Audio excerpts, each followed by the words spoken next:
Hi everybody, this is the Prospect Hut, the amazing, spectacular, terrific, the great one, the people's champion. Your host, and welcome back to the Prospect Hut, and hopefully you like this video. Hit that subscribe button. So we're going to talk about the top 5 prospects who could make an impact on the Mets in the next year. 2 more days away from 2020. Actually, 2 more days from 2025, and I can't wait. We're going to have a big year with the Mets. They signed Juan Soto. They're going to have a lot more things that are going to happen. Be patient, but we're going to get through this off season. But here we have from SNY.TV. They do such a great job. I always thank them when I can. 5 Mets prospects who could make an impact during the 2025 season, including Brandon Sprout. Drew Gilbert and Blade Tidwell are also among the prospects who could get the call. Now, as you know, Mets farm system is good. It's not great, but they do have players that could be everyday players out of these position players, and they have some pitching that still needs time to develop.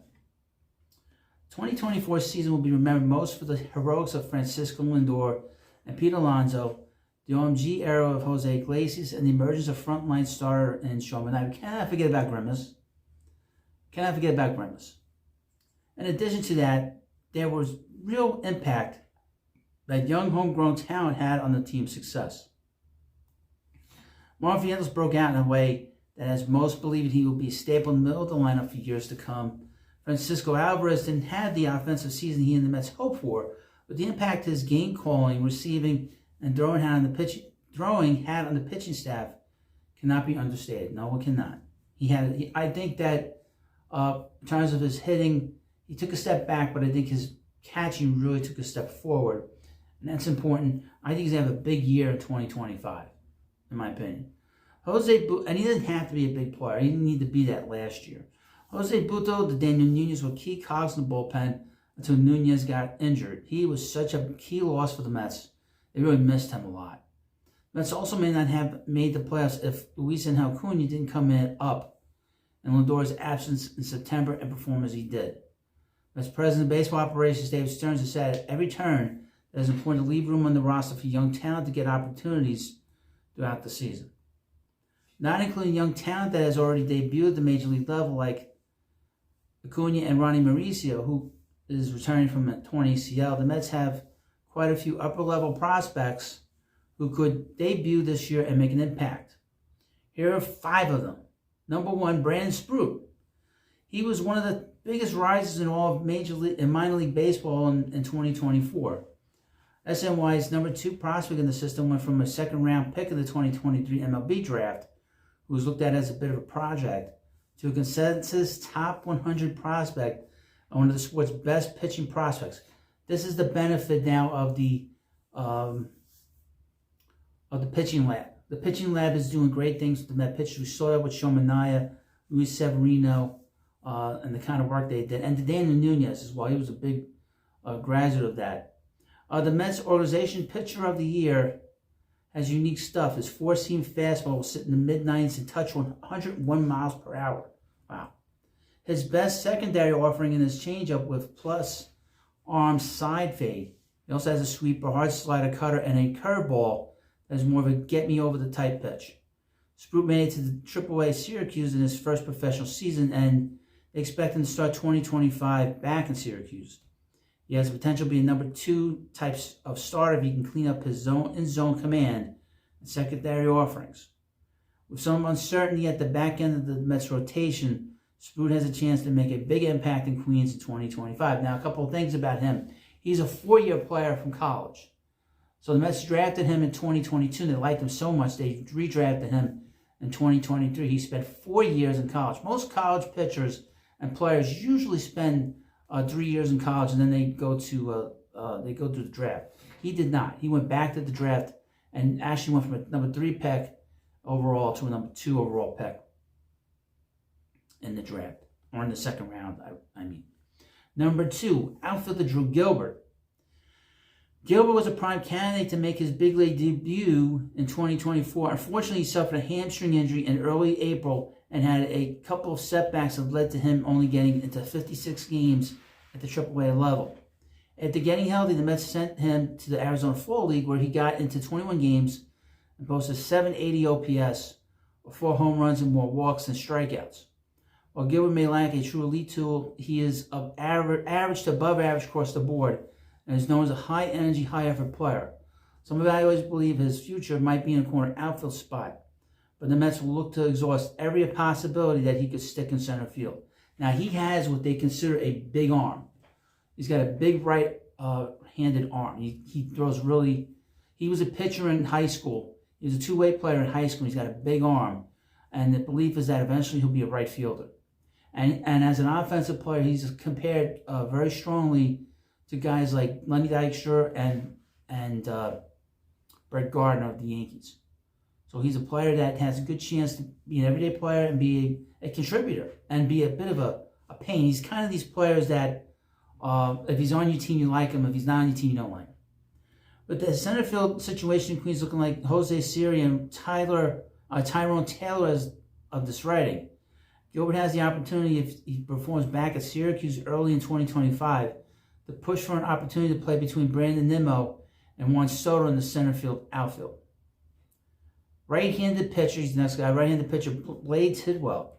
A year ago, Tidwell was in consideration to be the top pitching prospect in the Mets system, and he even made an appearance on Baseball America's Top 100 Prospects list. He started the 2024 season with Double-A Binghamton, posting a 2.41 ERA and 7 appearances before earning the call up to Triple-A, where it was more of a struggle for him. His Triple-A ERA was 5.93 of 85 innings. He struggled with the home run ball and walks. He was also impacted by the automatic ball strike system that is in place at that level. Despite the results, his stuff profile was unchanged from his success at the Double-A level. He has a 93 to 95 mile per hour fastball that will touch 97 with a sweeper, split change, and cutter. He needs to throw more strikes at the Triple-A level, and when he does, they need to be better strikes. Tidwell will start 2025 back with Triple-A, and if he can make the necessary strides at that level, he could push for a rotation spot at some point in the season. If not, the Mets could consider him as an option in the bullpen. Now, next up is Nolan McLean. McLean is the lone prospect on this list who has not appeared in a game for AAA Syracuse, but I still think, and they still think, it is possible he pushes for a role on the 2025 Mets. He's well known for coming into the Mets organization as a two-way player, and he came, of course, from the College of Oklahoma State. But the Mets and McLean agreed to end the hitting experiment this past June. McLean possesses the best pitch in the Mets system with his 70-grade sweeper than his primary swing and miss pitch. His four-seam fastball is an above-average offering that will sit the mid-90s and touch 98. As he continues to build up from college reliever to professional starter, McLean is working on a curve, changeup, and cutter as other secondary offerings. There's a lot of excitement surrounding his potential to take a big jump forward in 2025. For the first time, he will no longer have to split training, practice, and mental reps between hitting and pitching. He has established a third and fourth pitch behind his fastball and sweeper to fulfill his number 3 or number 4 type starter potential, but has the floor being a late inning impact reliever. Now, there is belief that he could be a closer because he throws very hard, and if he get up his stuff, he could probably hit 100. It is unclear, and people are very, very excited for him, very excited for his pitching. It is unclear whether McLean will begin 25 back with Double-A or in Triple-A, but he has potential to push for a spot on the Mets pitching staff in the summer. Now, the last player on this list, I've heard smatterings of things about him, but he's actually new on this list. And he's actually new to the Mets organization. Pintaro had an adventurous 24 season. The now 27-year-old started the season in independent ball at the Pioneer League. His final start in independent ball was on June 2nd.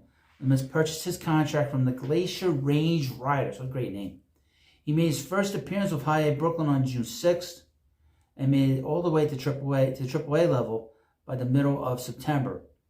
Pintaro posted a 2.68 ERA, 17 appearances, spanned 74 innings in the Mets system. The Mets then sent Pintaro to the Arizona Fall League, but they wanted him to get more innings against high-level prospects and importantly get a feel for a different baseball than he had used in the minors, the Major League Ball. Pintaro possesses a 4-pitch mix with a fastball that will top out at 96, a cutter, a sweeper, and a changeup. He has been a starter thus far in his professional career, but he's most likely to end up a reliever at the next level. Probably something like Daniel Nunez or something like Jose Butto.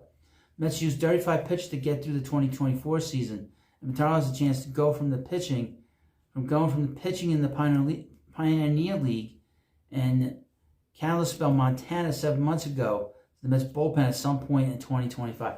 That's the fun part about baseball, and particularly about pitching in baseball, is that a guy could come from out of nowhere and be a big contributor, and you never know, he might be a starter. They might say, you know what, he's better as a starter than as a reliever, and he could be a star.